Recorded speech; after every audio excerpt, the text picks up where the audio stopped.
Chapter 6. What the?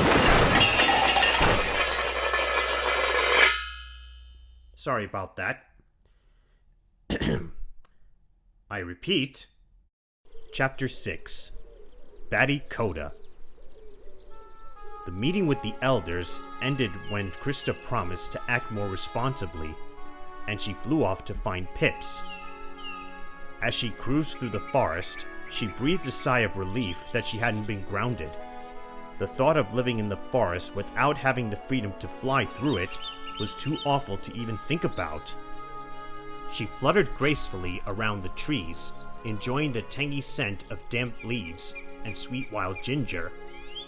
She dropped in at Sleepy Hollow and was surprised to see that the tiny seed she planted had already sprouted into a healthy seedling. She hovered over the little plant, gently touching it. I hope I don't shrivel it up, she said, grinning at Stoneface, but to her surprise, it immediately doubled its size. She couldn't believe it. Don't let anyone come near it, she said to the rock. There's magic happening here. I'm going to grow the tallest tree in the whole forest. You just wait and see. Of course, Stoneface didn't reply, but Crysta just knew he was excited as she was. She leapt into the air, somersaulted backwards, and looped the loop. Then she waved goodbye to Little Hoop and Stoneface, promising to come back as soon as she could, and set off again to find Pips. She'd guessed he'd been playing music with his friends Sandy and Wilkia down by Mossy Bank, and she was right. But they weren't playing alone. Hundreds of birds had gathered around them, and they were all singing and flapping along to the music. Sandy was belting out a loud rhythm on a set of fungi drums, while young Wilkia played the flute. She noticed Wilkia had become a lot more confident since he started playing music with Pips and Sandy. Wilkia had been born without wings, but now that he was playing music all the time, he didn't seem to worry about his handicap. Pips was strumming a long stringed instrument that looked like a dried pea pod. A crowd of frogs, all shapes and sizes, was croaking to the beat. An owl, a lyre bird, was mimicking all the sounds. The noise was so deafening that Crysta had to cover her ears. When Pips saw her fluttering overhead, he flew towards her. Still playing his pea pod, he shouted over the music without missing a note. "That was a crazy thing you did this morning. To fly above the canopy and then to buzz off without saying why was a very sluggish thing to do. You need your wings clipped." I didn't come here to argue with you, she shouted back. I came to ask for your help, but I could see that's a waste of time. And with these words, she turned and flew away. "Hey, slow down!" yelled Pips, slipping his pea pod over his shoulder and flying after her. "I want to know what the elders had to say." They said I should get serious. He laughed. "About time," he said, chasing her through the trees. And stop hanging out with bug-brained layabouts like you. Laughing, she stopped to rest on a fungus platform attached to the side of a tall booyong tree. Thanks for not telling them about my trip through the canopy, she said to them. Then looking up and down the tree to make sure she wasn't overheard, she told Pips that she was planning to fly to Mount Warning and asked him to join her. Pips couldn't believe he'd heard her properly. "Crysta, Mount Warning doesn't exist. It's only a place in fairy legend." No, it's not, Pips. Mount Warning is at the edge of this forest.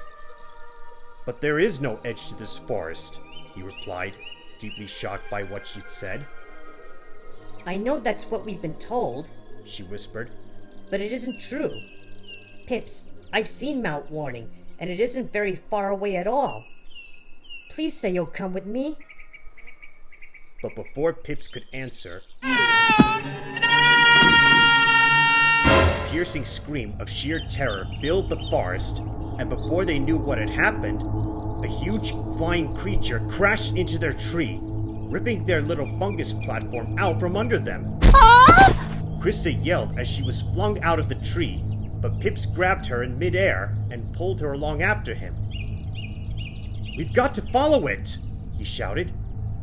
What is it? She asked, wide-eyed. "Don't know, but let's find out." Speeding through the trees, they followed a trail of broken branches. Whatever it is, it's heading straight towards Old High Rise. Crysta shouted. "I think it's some sort of bat," said Pips. It's going to kill itself. "And everyone else in the forest unless we stop it," he replied. Pips dashed ahead of her, but before he could reach it, the frantic bat bounced off one tree, Red light. hit another, Red light again. then disappeared inside the hollow trunk of Old High Rise. Fairies and elves began diving out of doorways and hollows. "We've been hit!" squawked Blackbeak. "Everyone evacuate! Fly for your lives!" Pips, we've got to save that bat. Crysta called, dodging fleeing fairies and flying into the hollow at the base of the tree. But she was totally unprepared for what was inside. It was pitch dark, and she was in real danger of being squashed by the terrified bat. In desperation, she closed her eyes and chanted loudly, Bless your heart with magic light, I give the gift of fairy sight! A sudden blast of glowing light filled the dark hollow. To Crysta's amazement, the bat immediately calmed down and turned towards her. He smiled a lopsided smile. "You're a strange little bug," he said before he fainted. Oh, gravity works. It worked. Cried Crysta, bending over him and fanning him with her wings. I did it. I worked a magic spell. Everyone gathered around to see for themselves what had just crashed into their lives. "That's no ordinary bat," Pips whispered, poking his head into the hollow tree trunk. "What's happened to this poor creature? Where on earth has he come from?" No one could answer this question. It was certainly the strangest bat any of them had ever seen. Between them, the elves dragged him out into the open air. It was obvious that he was in a bad way. He was scratched and bleeding and covered in prickly ash. But the strangest thing about him were the two antennae, one sticking out of either side of his bald head. As everyone peered at him, the bat opened his eyes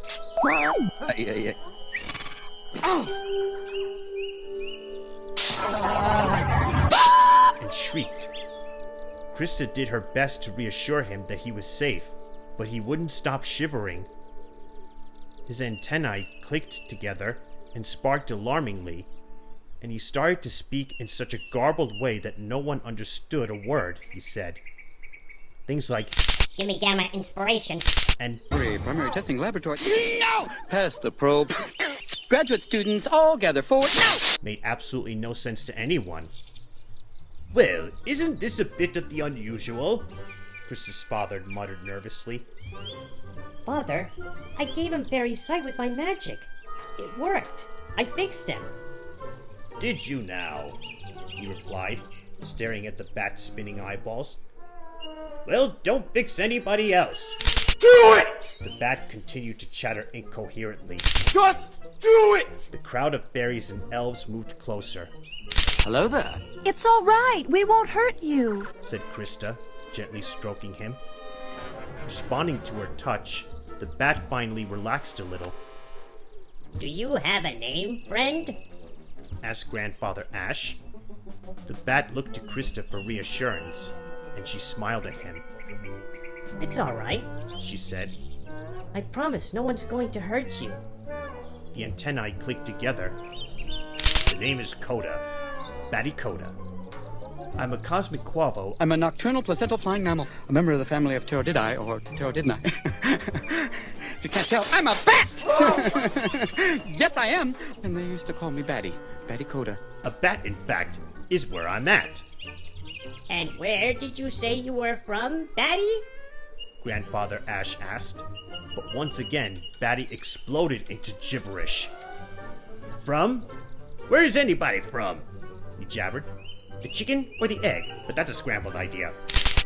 Flapping his wings, he started hopping from one leg to the other in a crazy dance. The fairies and elves backed away and watched his performance in stunned silence. He began to wail.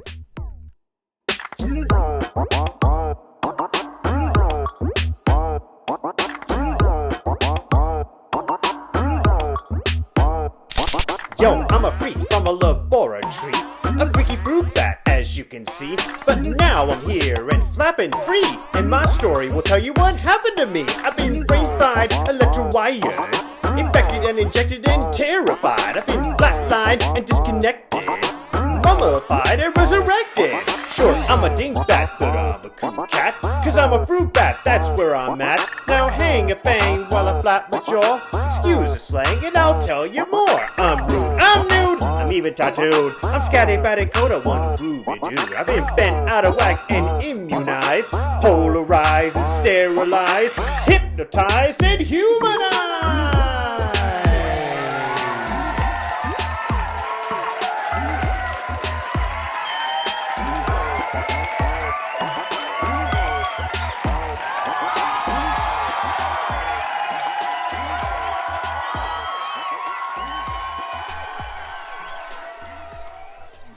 Humans?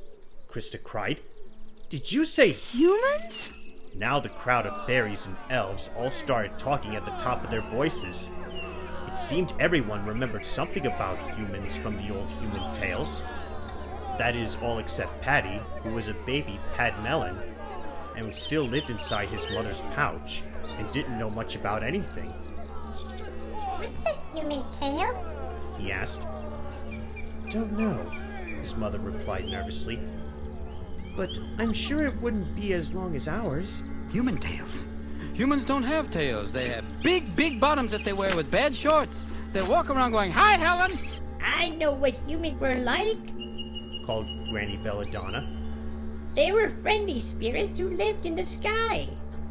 No, they didn't live in the sky. Replied Rose Myrtle. They lived deep in the earth.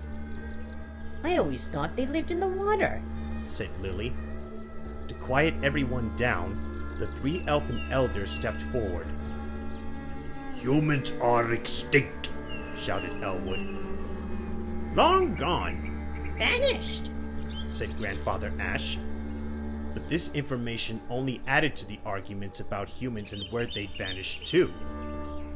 Crysta was the only one who didn't join in. She sat beside Batty Koda and tried to comfort him. She told him she'd look after him and that FernGully would be his new home. She remembered what Magiloon had told her about healing, and she soothed his wounds with a mixture of leaves that stopped the stinging and the bleeding. You're groovacious, Batty suddenly blurted out. You're the sweetest little bug I've ever seen. Crysta giggled. I'm not a bug. I'm a fairy. My name's Crysta. Fairy bug, Crysta Bella's a fairy bug, he chanted, grinning. Did you really see humans? Were they at Mount Warning? Crysta asked him. Where? No! Lucy! But Batty refused to tell her. He started to shiver violently and wouldn't say anything except, Short-circuit side effects, change the channel, fractured big fairy bug, forget about humans and forget all about Mount Warning.